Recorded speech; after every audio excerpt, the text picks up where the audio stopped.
The theatre is still standing 50 years later. That's a legacy.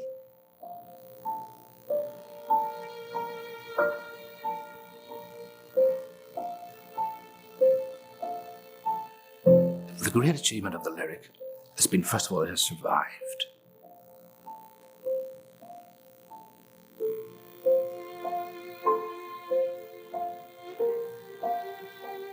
It was another way of dealing with the major contentious issues of our society, of thinking about them, of being tested by them, of working out alternatives. And I think that's a great achievement. It was not just about putting on a play.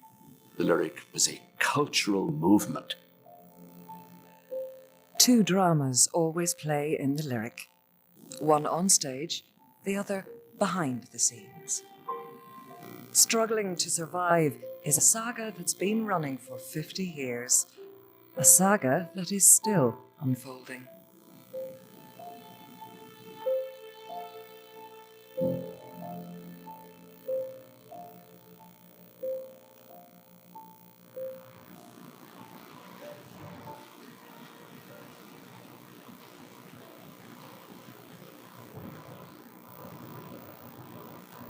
I consider myself a hired gun. I have managed both a dance company and an opera company. Then I heard about the opening here at the Lyric, and I thought it would be a new challenge to work in a traditional rep theater. Ironically, there are people in the theater community who have perhaps thought or expressed in one way or another, what's he doing here when, somebody from among our own could do it just as easily. Although there have been a lot of people in the theater community who have also expressed the opinion that they think it's healthy to have somebody in from the outside with a different perspective. I thought that I could bring just a wider view to the possibilities that would be available to the Lyric. I've been here just a year now, and it took me 4 or 5 months to sort of learn the lay of the land and get my grounding.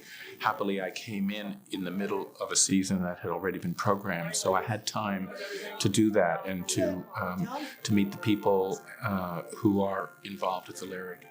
Hi, ladies. How are you? Morning. Any news? The Lyric does have a reputation for going through artistic directors quickly, and I was warned by a lot of people that I might have difficulty with the board, that the board has a tradition of strife with the artistic director. So I think there have been 6 artistic directors in 10 years, so it was a concern. I was assured by the board that they wanted innovation, they wanted somebody who would bring a fresh approach to the job and who would have perhaps a slightly different perspective from the people who have had the post. This is our new door. Good morning, ma'am. Yes, Darren, come along. Yep. I have to be nice to everybody who comes in. You say all the wee patrons and all. It's just something about here.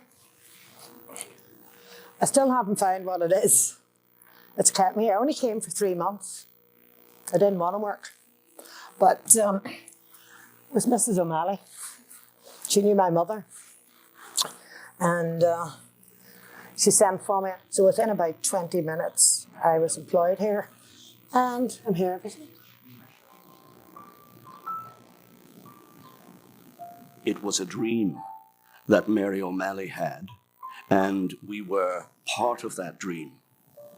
The Lyric Theatre's founder, Mary O'Malley, came to the north from Dublin in the late 1940s with her psychiatrist husband, Pierce. Inspired by Yeats, she aimed to create a poets' theatre in the heart of Belfast. Now too ill to be interviewed, this 1960s recording sums up her dreams. This, then, was a reason for beginning. A handful of people interested in the theatre, poetry and the arts ignored all obstacles and founded a poets' theatre. I went with her to Derryvolgy Avenue, and we looked at the premises at the back of the house that they had actually bought, and she explained that she was going to turn this into a theatre. And it wasn't a theatre at that time, it was only a group of people. I remember all this was about almost 50 years ago. It's changed now, but trying to get my bearings again. This was the stage. There was a stage here actually. It was built up about a foot high, and the opening was about 8 feet, and the depth would have been about 11 feet. The audience was very, very close to the stage, wasn't Yes. it? Very, very close. But we Yes. got used to it. It was like the top half of a bus. It seated about 56 people. The O'Malley household was put to great inconvenience, but that's the way it was. This room was used, this was used, and of course the dressing rooms across on the other side were used. Mainly the theatre people went round by the back, and the patients arrived at the front. That was one way of differentiating between the two types of people. There were people who said that only a psychiatrist could have tolerated the lyric company because they were all cases for psychiatric analysis.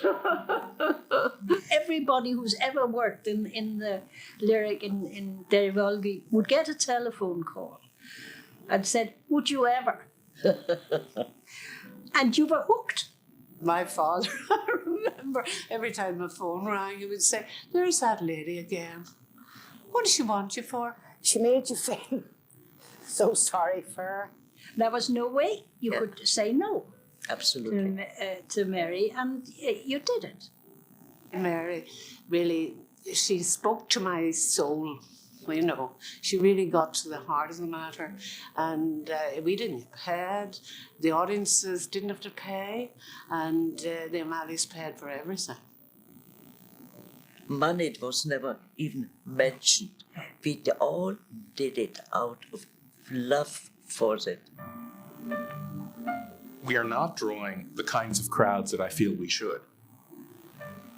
Yeah, the theater's in the doldrums because a lot of people don't know what the theater is for. I think what you have to do is provide material of quality and then make an extraordinary effort to reach potentially new audiences. These are the 6 options that we have worked up for As the Beast Sleeps.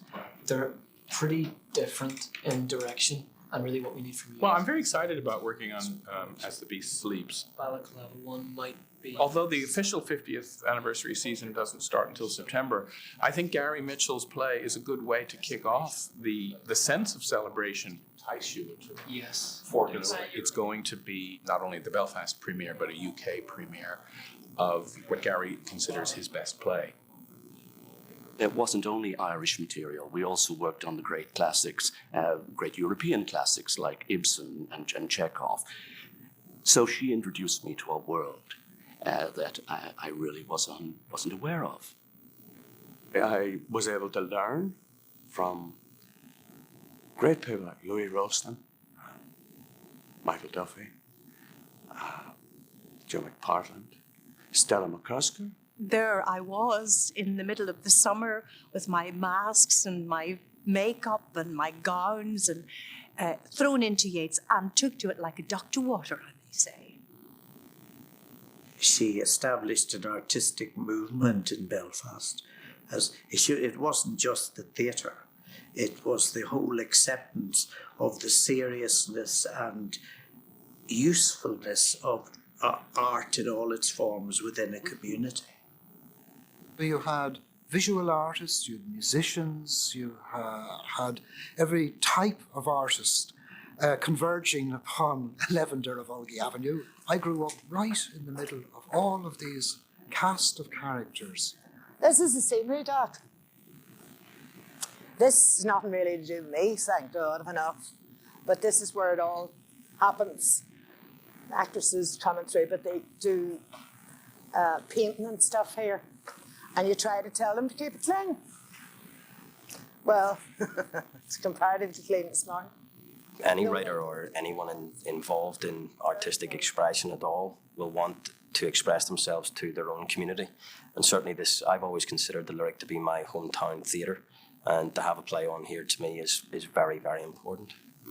If the essence of what you want to communicate with your play is about the stripping away of a whole culture in society, then that's a perfectly valid image. Yeah. Will people get that when they see it in a shop window? Or are they just going to think, gee, what happened to that flag? Well, I don't even know they would get that when they see the play. Fair enough.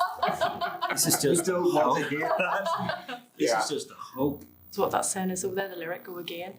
You know, those kind of nationalist guys up there, they're tearing up the Union Jack again. My work obviously focuses on the Protestant community. There is a feeling that the major audience in Belfast is Catholic, and therefore, why would you want to put a Protestant play on that potentially might offend them or, put them off going to the theatre? So it is quite difficult, and it's always a gamble. I always feel that it is a huge gamble for the Lyric or for any other theatre in Northern Ireland to do my work. Well, my money's on the Union Jack. Right. I think it works. Right. Well, you're the author, so let's go with that. Well, thanks. Great. Let's call 1920 and tell them. The wider community would have regarded the Lyric Players Theatre as a subversive organisation, principally because of Mary O'Malley. She had a socialist background. She was of Republican sympathies, inculcated with a strong sense of Irishness, and with that radiated through everything that she did. But although that is true, when it came to the plays, it was the plays that mattered. The fact that we had something unique here and something that people were suspicious of actually made us stronger. And we formed, I think, an incredible unit of people, so wonderfully integrated. So that there were people of different political persuasions, but never for one moment did that interfere with the artistic work that we were actually doing. Oh, okay. Have you had a look at the... Okay, good. 25? Okay. This is Michaela, who's going to read with you. And the other fella's blow-in is just helping us with auditions. Yeah. And the talent that's been here. Magic names of note now that actually started here too. Michael Duffy, Lindy Ray, hundreds and hundreds and hundreds. Everybody asked me, have I met Liam Neeson? And the answer is yes. Where's Sandra? She took me to up there, Maz. Pimp was down her head on again. Why? Just wondering. Where are you going? Do you see what I'm saying now, Kyle? You started that. Sit down and relax. I'll get you a drink. I'm not asking you to give me a performance in an audition, but what I'd like to see is, I don't know, maybe a sample. You don't understand mates. You don't understand loyalty. Andy, this is a pretty critical scene and it's late in the play, so it has to be a much higher level of, is he doing here? It's not just he, but it's here. Just a little more comfortable with who you're playing, and you don't really know who this guy is. I just got that script an hour ago. I know that. With every audition process, it has its ups and downs. Some people come in and they don't give you what you think, but sometimes they give you more. Sometimes a guy can come in and you think he's right for one role and he ends up being perfect for another role, just because he gives you something else or you see another quality in him. The thing is, we won't be ready. The troops will be gone. The place will be relaxed. And you and all the other stupid cunts will be too busy sorting out your own backyards to fuck about it all. The hardest thing is to pick one and eliminate the others, because they always feel that they're being rejected because they're not good enough. When in fact, often several of them are good enough, and you can't cast them all in the part. You can only cast one. He's very good. He is good. He'll have to come back tomorrow and do the action. Myself and John will talk about this till we run out of breath, really, and then we'll have to decide. Well, that's exactly what I was thinking of doing. it's never an easy thing to cast somebody, and sometimes the final decision is made on something quite ephemeral. And I was thrilled that we were going to have this new theatre at Ridgeway Street. That Mary had her mind in that from the very beginning. We were moving into a fully professional theatre. And yet, there was also sadness because we were leaving our home in Dervolgi. I remember on the last night of the theatre was a huge occasion when all our friends came, and there was a presentation of, I think it was 5 Yeats plays that night. And following that, I made a closing speech, and we had supper. And then Mary very symbolically took a pair of scissors and cut the cord that brings the curtain back. And she said, another Argo seeks, another fleece, another Troy is sacked. And the idea is that one moment has ended and another moment is about to begin. It was a sad moment. So we all came out here afterwards, and everybody gathered down below, and I set up the camera.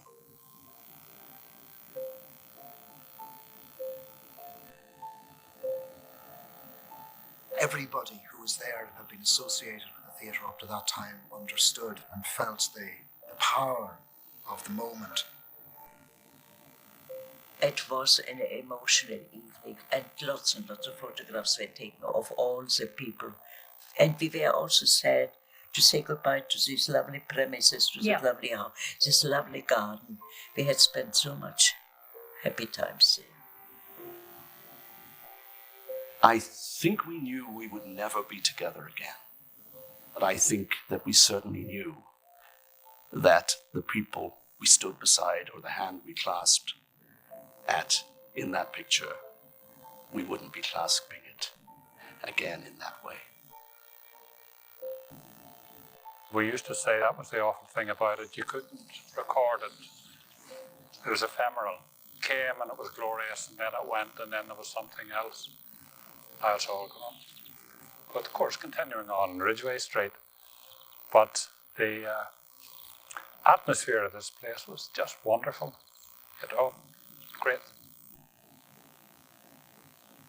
She wanted a theatre near water. She was very conscious of water bringing life. I don't think it's conjecture on my part to say that Mary O'Malley had a plan right from the very beginning.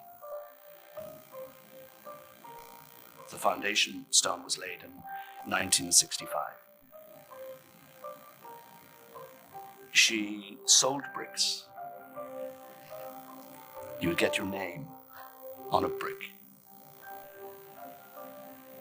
She sold seats. You'd get your name put on the back of a seat if you donated so much money. It was the first theatre to be really built as a theatre in this country for a long, long time. It had become a theatre.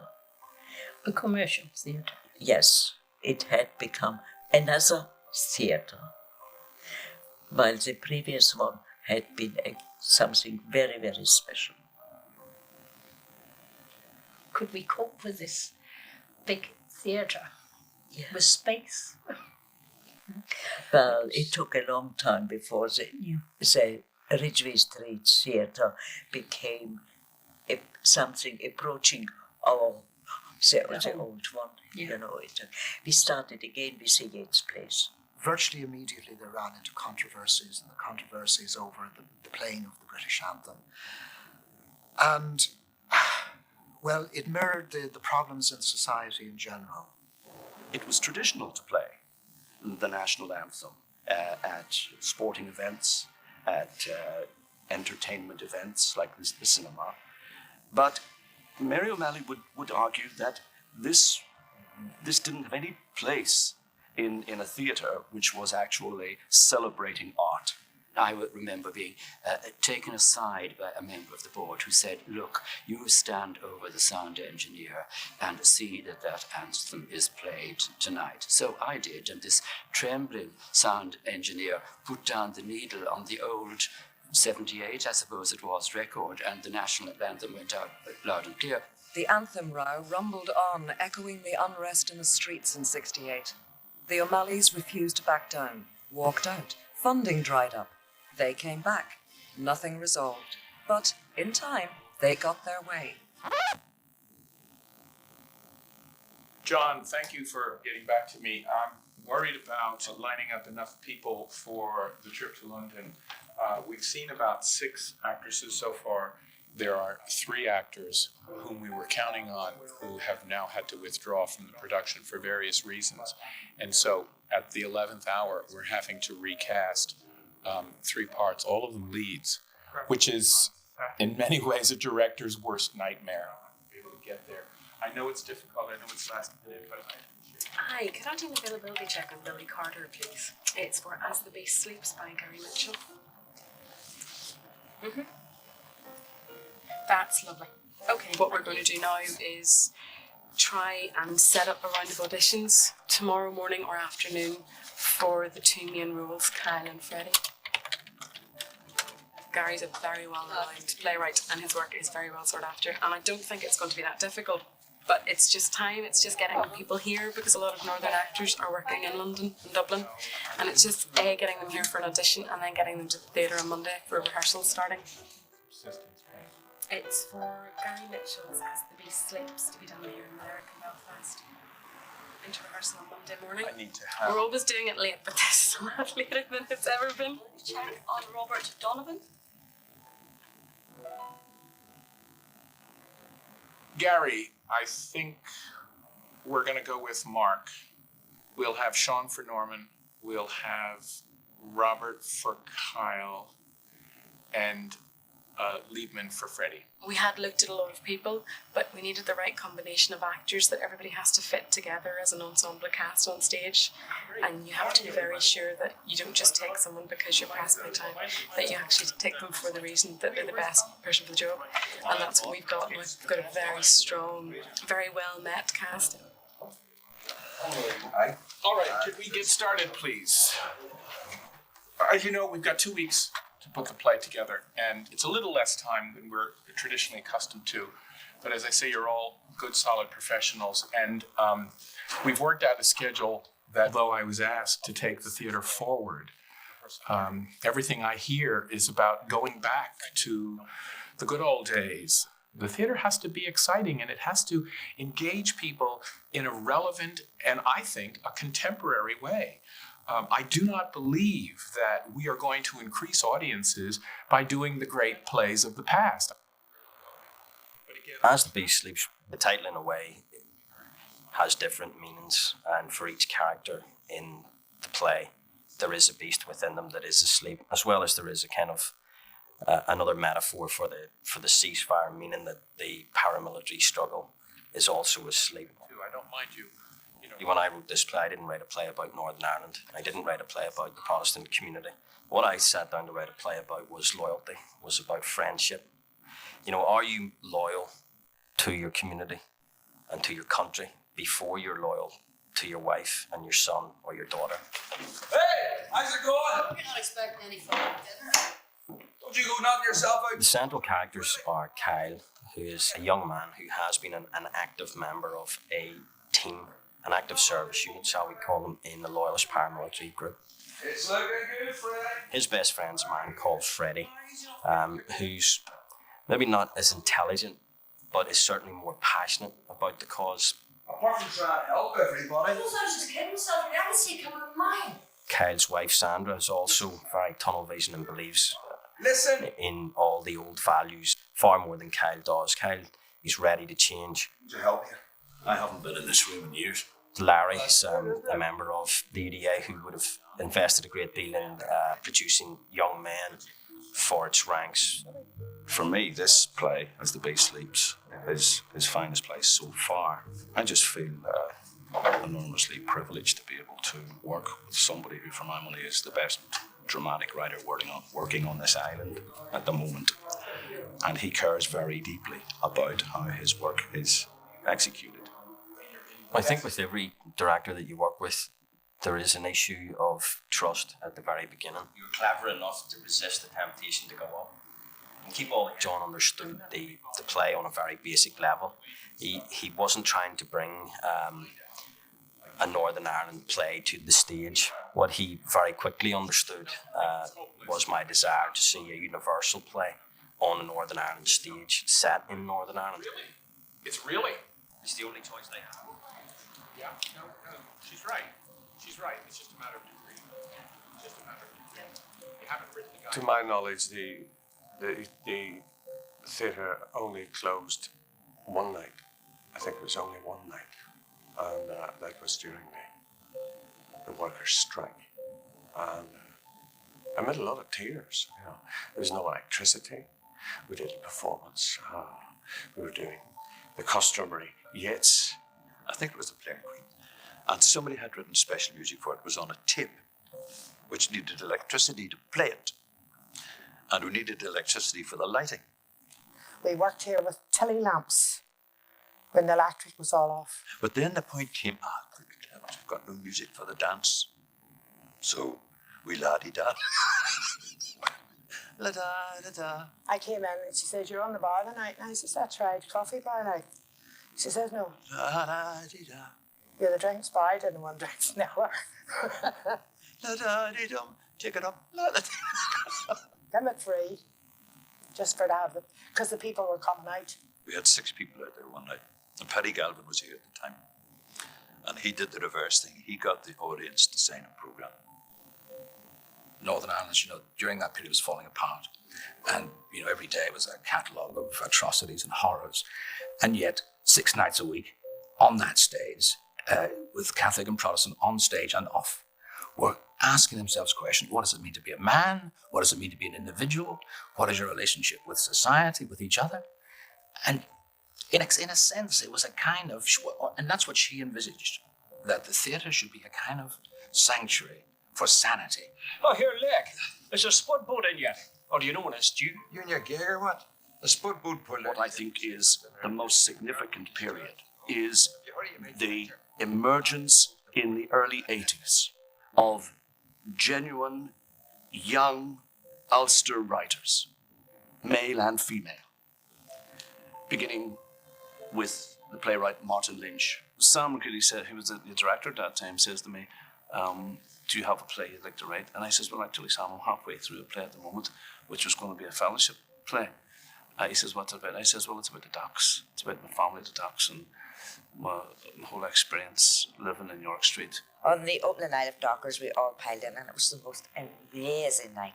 There was a bus outside the door, and all these Dockers got off the bus, and the noise level, because normally walking into the Lyric, it was very quiet, but done in that, and it was, "Oh, what a boot you are, smicker, and all the pints here," and people that were going up trying to order pints, and of course you didn't get pints in the Lyric then, and we'll give us 2 glasses then. There was a very, very emotional, powerful moment, and I don't think I'll ever forget it. But nothing was lost on the dark side of it, the power of the drama, not just the humour, every single part of it was just, and I thought, this is what theatre is about. After the euphoria of the early 80s, the Lyric slipped into the doldrums. But 2 years ago, an unexpected hit called Stones in His Pockets showed what could be achieved. The then director of the theatre, David Grant, had he not sort of buttonholed me one day and said, "We must get you back into the theatre to do something," it might never have happened. We came with this proposal and said, "Look, can we do this play?" And they said, "Look, it's the end of the season. There's not a big budget, but we know if it's Mary and you together, you'll get bums on seats." It actually was done with next to nothing. And part of its success was nearly born of necessity. Worked a few bars. There's only 2 actors. We need very little in the way of set. So we developed a, if you like, pure theatre. Do that. And here I am, unbelievable. So it's fantastic. And there it is, opening on Broadway with the same actors and the same set. You want the slap changed to a punch and then the punch changed to a slap? Or you want them both to be punches? One punch to the stomach. Yeah. Kyle slaps Freddie in the face too. Kyle punches him in the stomach. Actually, shove him. Well, what I was going to do is I was going to hit him across the back, then I was going to go in there like that with my hand, push, and that's what would get him over. There's one scene where a recalcitrant member of Larry's kind of outfit has stolen money, an enormous sum of money supposed to be spent on sending a political leader to America. And the guy who steals it refuses to give it back, so he has to be dealt with. Character-wise, I don't want you to get your hands dirty. Yeah. Remember that, okay? As long as when the chair falls, as long as it's safe. So you see the intention in his face, and you see his body, grotesque, you know. That's what'll make people go. So I think we see several of the beasts awakening in people, and everyone ends up in a very bad place, and it does bring them all tumbling down.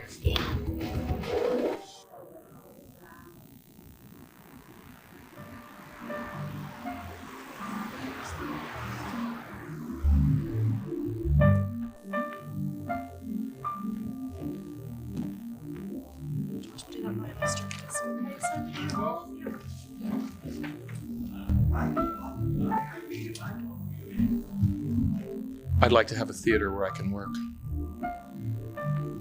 I'd like to have the job that I have had here. I would like to be directing in a theater. I don't know what lies ahead of me.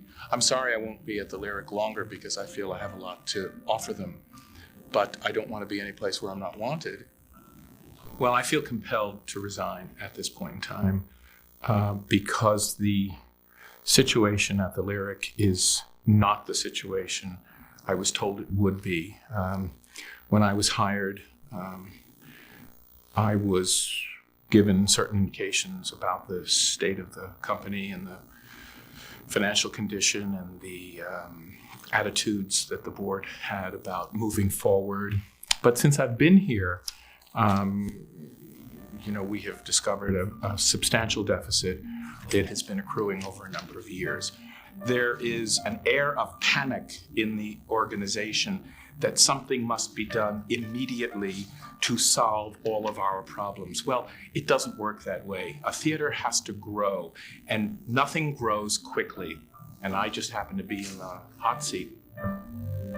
I don't feel that the board and I are in agreement on what's best for the theater, really. I started swinging the cue, swinging I was very sorry to hear that John G. had resigned. The news didn't come to me for quite some time. I think that when things are going wrong, and things had been going wrong financially for 2 or 3 years, and indeed there had been disclosures of misunderstandings in the accountancy of the theatre, and at the same time, attendances had been very low. And when that happens, you look for a fall guy. And the person from another country who speaks with a different accent and doesn't have quite the same attitude to these things as you do becomes the fall guy. And I think that was at the center of the difficulty. I don't think I would agree that the board lost confidence in John. I think there was a mutual recognition that John and the Lyric, because the board isn't the Lyric, but that the board and that John and the Lyric weren't ideally suited at this moment in time for a whole variety of reasons. Individual members of the board work extremely hard, some of them very hard indeed, but often to not great avail. There's a lot of beavering going on in a kind of miasma of misunderstanding. What is required, I'm absolutely certain, is more board representation of the profession, of the playwrights, of the backstage staff, of the profession in Northern Ireland generally. In a 2-year period ending last summer, the theatre accumulated losses of £270,000. Today, the debt is believed to be over £400,000. I think that no board is above criticism. I think that it is important that the board is able to hold up its hands and say, of course there have been mistakes in the past, but we are learning from mistakes and we're moving forward. Having said that, I think that there's a very good board in the Lyric who bring a very good mix of different skills and talents and a business-like approach to running the theatre. I would say yes, sack them all, including myself, and appoint some kind of commission. You cool with that? Okay. Are you all right, Abby? It's very disappointing for me to have a guy coming in and trying to develop a strategy and to try and include me in that, and I felt part of those plans, and I was very enthusiastic about the future. I think to have that suddenly taken away, it's damaging to say the least. These are things that shouldn't happen at this time. They should be dealt with, behind closed doors at another time, certainly not in the middle of rehearsals of a very difficult play. He's done anything? Right now, the goal is to get the play on and to do the very best production that we possibly can. Thank you very much. Okay, we're ready. Done. So in the living room, we have the starting panels reset, kitchen door fully open, task door is open and at 90 degrees. Yes. Swivel chair, Yes. bin in front of filing cabinet. On the cabinet we have the phone box and a ledger. Somebody asked me, was I frightened? I've been in other shows where you are terrified and, feel like you're going to be sick and whatever, but I'm not with this because the script, I think, is just so solid.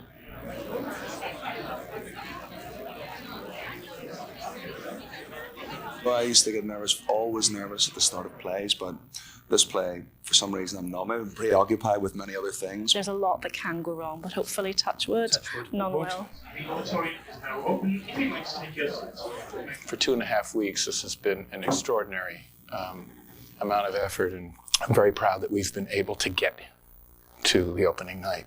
I hope that not just tonight, but for every performance, that you enjoy yourselves and that you realize in performance the satisfaction and the pride that you deserve for doing the kind of work. I mean, we're not in it for the money, God knows.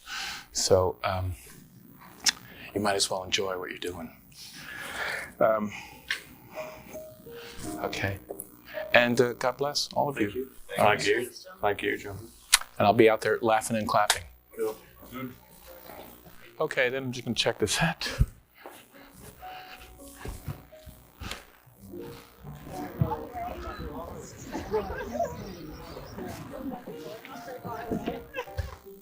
There is always a place in society for live theatre and live performance. But it is not enough for an institution to trade on its past. It is only as good as the plays that are going on in the theatre tonight. The Lyric Theatre has an opportunity to reinvent itself, whatever it does next, and whoever is lucky enough to have the opportunity to be the artistic director in the Lyric, I would hope would have the complete control of the theatre and to make the decisions for themselves and hopefully the right decisions.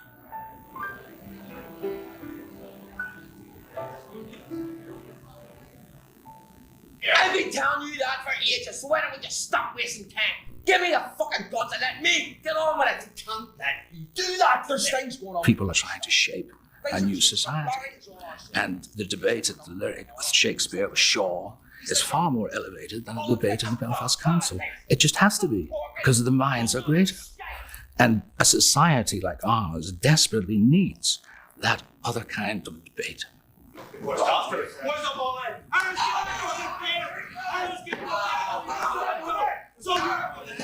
The Lyric Theatre will be here for a long time to come. It has fought so many battles in the past. It has been on the brink in the past. It recognizes that if you're doing anything important, you are on the edge. It has always toppled the right way.